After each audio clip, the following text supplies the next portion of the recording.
Hi hello నమస్తే welcome back to Shannu's కిచెన్లో ఇవాళ రెసిపీ వచ్చేసి రంజాన్ స్పెషల్ గంజి రెసిపీ. ఇది రంజాన్ నెలలోనే స్పెషల్గా ప్రిపేర్ చేస్తారు. ఈ గంజి ప్రిపేర్ చేసుకోవడానికి ఫస్ట్ ఒక గ్లాస్ వరకు బియ్యం తీసుకోవాలి. ఈ బియ్యాన్ని కొంచెం లైట్గా ఒక 5-10 నిమిషాల పాటు మీడియం ఫ్లేమ్ మీద ఫ్రై చేసుకోవాలి. మరి ఎక్కువగా కాదు, జస్ట్ కొంచెం వేయించుకుంటే సరిపోతుంది.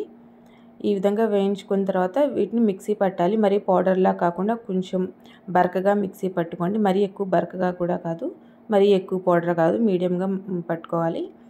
ఇప్పుడు కుక్కర్ తీసుకొని అందులో ఒక 3 టేబుల్ స్పూన్ల వరకు ఆయిల్ వేసుకోండి. ఒక 2 టేబుల్ స్పూన్ల వరకు నెయ్యి వేసుకోండి. మొత్తం నెయ్యితో అయినా ప్రిపేర్ చేసుకోవచ్చు. ఇప్పుడు ఇందులో మసాలా దినుసులు వేసుకోండి. ఒక 3 లవంగాలు, 3 యాలకులు, ఒక దాల్చిన చెక్క ముక్క వేసుకోండి. వీటన్నిటిని ఒక నిమిషం పాటు రోస్ట్ చేసుకోండి. ఇప్పుడు ఇందులో ఆనియన్స్ వేసుకోవాలి. సన్నగా పొడవుగా కట్ చేసుకున్న ఆనియన్ స్లైసెస్ వేసుకోవాలి. ఈ ఆనియన్స్ కూడా మంచి గోల్డెన్ కలర్ వచ్చేంత వరకు ఫ్రై చేసుకోవాలి. ఈ విధంగా వీడియోలో చూపిస్తున్నట్టుగా మంచి గోల్డెన్ కలర్ వచ్చిన తర్వాత ఇప్పుడు ఇందులో అల్లం వెల్లుల్లి పేస్ట్ వేసుకోవాలి. అల్లం వెల్లుల్లి పేస్ట్ ఇక్కడ నేను ఒక టేబుల్ స్పూన్ వరకు వేసుకున్నాను. అల్లం వెల్లుల్లి పేస్ట్ కూడా పచ్చివాసన పోయేంత వరకు వేయించుకోవాలి. ఇప్పుడు ఇందులో టమాటా, పచ్చిమిర్చి, సన్నగా కట్ చేసిన క్యారెట్ ముక్కలు వేసుకోవాలి. వీటన్నిటిని కూడా కొంచెం ఒక 2 నిమిషాల పాటు బాగా వేయించుకోవాలి.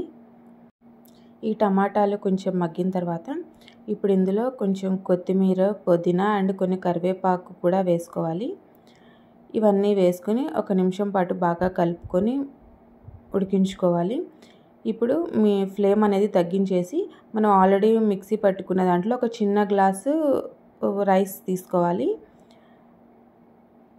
ఈ చిన్న గ్లాసు రైస్ పౌడర్ని ఒక నిమిషం పాటు ఈ విధంగా కలుపుతూ ఉడికించుకోవాలి. ఇప్పుడు ఇందులో వాటర్ యాడ్ చేసుకోవాలి. ఇక్కడ నేను 1 లీటర్ వాటర్ వరకు యాడ్ చేసుకున్నాను. వాటర్ యాడ్ చేసుకున్న తర్వాత ఇప్పుడు కొంచెం ఇందులో సాల్ట్ వేసుకోండి. సాల్ట్ వేసుకుని ఒకసారి బాగా మిక్స్ చేసుకొని ఇప్పుడు ఫ్లేమ్ హై పెట్టేసి కుక్కర్ మూత పెట్టేసి హై ఫ్లేమ్ మీద ఒక 4-5 విజిల్స్ రానివ్వండి. హై ఫ్లేమ్ మీద ఒక 4-5 విజిల్స్ వచ్చిన తర్వాత ఈ విధంగా మనకైతే ఈ రైస్ పౌడర్ అనేది ఈ విధంగా ఉడికిపోతుంది. ఇప్పుడు మనం ఇందులో మరికొన్ని వాటర్ అయితే యాడ్ చేసుకోవాలి. మన కన్సిస్టెన్సీకి తగ్గట్టుగా వాటర్ యాడ్ చేసుకోవాలి. ఇక్కడ నేను మళ్ళీ ఒక 2-3 గ్లాసుల వరకు వాటర్ అయితే యాడ్ చేశాను. ఈ విధంగా వాటర్ యాడ్ చేసుకుని కన్సిస్టెన్సీ అడ్జస్ట్ చేసుకుంటూ వాటర్ యాడ్ చేసుకోవాలి. మరి ఎక్కువ పలచగా చేసిన టేస్ట్ బాగోదు.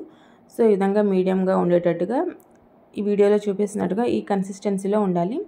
ఇప్పుడు దీన్ని ఒక 10-15 నిమిషాల పాటు మీడియం ఫ్లేమ్ మీద బాగా బాయిల్ చేసుకోవాలి, బాగా మరిగించుకోవాలి. ఈ విధంగా ఒక 15 మినిట్స్ మరిగించుకుంటే కనుక మనకి టేస్టీ గంజి రెడీ. అంతేనండి, చాలా సింపుల్గా గంజి అయితే రెడీ అయిపోతుంది. ఇందులో మనం కీమా వేసుకొని కూడా ప్రిపేర్ చేసుకోవచ్చు. ఇవాల్టి ఈ గంజి రెసిపీ కనుక మీకు నచ్చినట్టయితే షన్నూస్ కిచెన్ని లైక్ చేయండి, షేర్ చేయండి అండ్ సబ్స్క్రైబ్ చేయండి. Thank you for watching.